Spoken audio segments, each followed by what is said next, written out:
Hello, all you coin aficionados out there, and welcome again to the DC Coin World International Coin Channel. Today we have some 1 penny coins for you from Australia. And as you can see, we have a big bunch of them. We have the 1944, the 1955, the 1966, and the 1977. No real reason for these four, except they're all 11 years apart, and I thought it'd be fun to do that. The other thing is we did the 1944 and 1955 and people loved them. And they said, can you compare those to the smaller, newer decimalization coins? And I said, sure. Let's get some Australian pennies, put them in a collection. Let's talk about all four of them. So here they are. So let's start with this one at the top, the 1944 penny. Now, of course, this penny was made during World War II. Australia was still in the midst of World War II in 1944. And this is the large kangaroo penny. And of course, in 1944, we're looking at the reverse of it, of course, because the king is on the front. And that would be King George VI on the front. But let's just look at the reverse again. It says Australia here. We have the kangaroo. We have this kind of star, or Northern Star perhaps. We have the 1944, and it says penny here. And this is in the style of the large cents that they had in Britain, that they had in Ireland, and they had a number of other UK countries, essentially. And you see that it has a geared kind of inner rim. If we tip it up on its edge, we see that it's smooth, and we can look and see that it is bronze. And when we flip it over, we do see that portrait of George VI, by the grace of God, king and ruler of all Britons, right here, king and ruler of all Britons, defender of the faith, and emperor of India.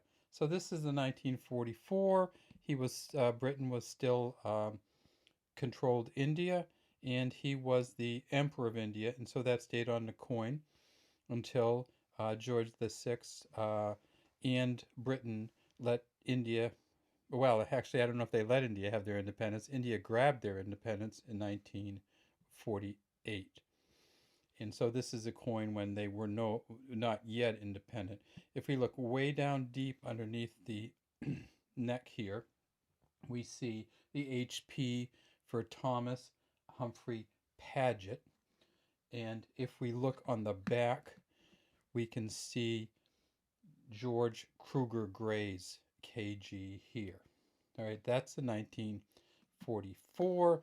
On the 1955, we'll start right with the reverse or back again. Again, Australia. Again, George Kruger Gray's initials, the huge, huge kangaroo coin with the star. This is a much more defined star we see here in a much more defined date. So this coin, while it looks a little funky around here, has less wear in here. And that kind of works with these coins. Sometimes you can see the front paws or hands of the... In this one, you can very clearly see the dot after the penny. Now, when we see the dot after the penny, we want to take a look at that, because the dot after the penny means that it's from the Perth Mint, not the Melbourne Mint. Now, so you say, okay, well, I didn't see a dot after the penny in the 1944, so where was that from? And that would be, if there's no dot after the penny, then it's the Melbourne Mint, and we'll take a look at that. So in 1944, oops, gracious, there is a dot. So good thing we looked back at it. And there is also a kind of a funny little dot here. And so does that mean that that this is some kind of funny? No, that's just some crap that's on the coin there. But this is the dot after the penny. So in 1944, that means it's from the Perth Mint. So this is from Perth, because we have the dot. This one is from Perth, because we have the dot. Now, there's another difference, though, in these coins between the 44 and 55, and that is, of course, Queen Elizabeth became queen in 1953. So there's a 1953 coin that was only produced in 1953, and that's slightly different from this coin. The 1953, the first version or the coronation version of the Australian penny says Elizabeth II, Dea Gratia Regina. So it says Elizabeth II, Dea Gratia Regina without the FD. The 1953 version does not have the FD on it, and that's how you can tell the difference just by looking at the front without seeing the year.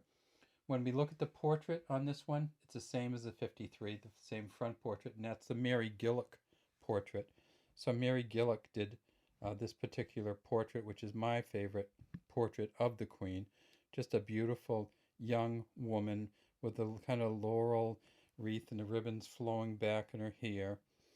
And we see that there's also dots between all of these as we go around. And when we flip it over on its edge, we see that this one is bronze too. Now, these coins, I should say, these were under the pound system. So these coins were worth a twelfth of a shilling or 1/240th of a pound. Now, in 1966, Australia took on the decimal system. And so when they took on the decimal system, they started putting out pennies that were 100 to the dollar. So rather than 240 to the pound, the Australian pound, we had 100 to the Australian dollar. And this is an example of the 1966 one penny coin from Australia. It says Elizabeth II on this side, Australia here, 1966. And in this one, she's no longer wearing the laurel wreath. She is wearing the Girls of Great Britain and Ireland tiara. And if we go down, we see that this is not the Mary Gillick portrait either. This is the Arnold Machin portrait, Arnold Machin portrait. And Arnold did a very, very great job engraving this one. Also, you can see how the tiara has the two prongs that come up, how the hair kind of waves through here. This is called the second portrait of Queen Elizabeth. We tip it up, we see this one is also a bronze coin. And then we get on the back, and it's quite different. This is not a kangaroo. What this is, however, is a feather-tailed glider, also called the Pygmy gliding possum. And if we look at it closely, we see that there is the possum circling, the tail comes right about here. We have the one here, and then we see the claws on the possum. And let's see if we can get a better angle. So that doesn't look quite as nice, but that's kind of how the possum sets up on there. And you can see that we have some really, really thorough wear on this coin. So that's the 1966. Next, we're going to look at the 1977. And again, we'll get back to this light. The 1977, again, the Arnold Machin portrait on the front. Again, it's a bronze coin. And then when we get to the back, we see a little bit less worn version of the Pygmy gliding possum. And let's tip this one up a little bit too. So we see the one. We see the tail of the possum coming around. And then right down in here, we see something else. Let me see if I can blow it up a little bit. That's as high as it's going to get. Let me see if we can go this way.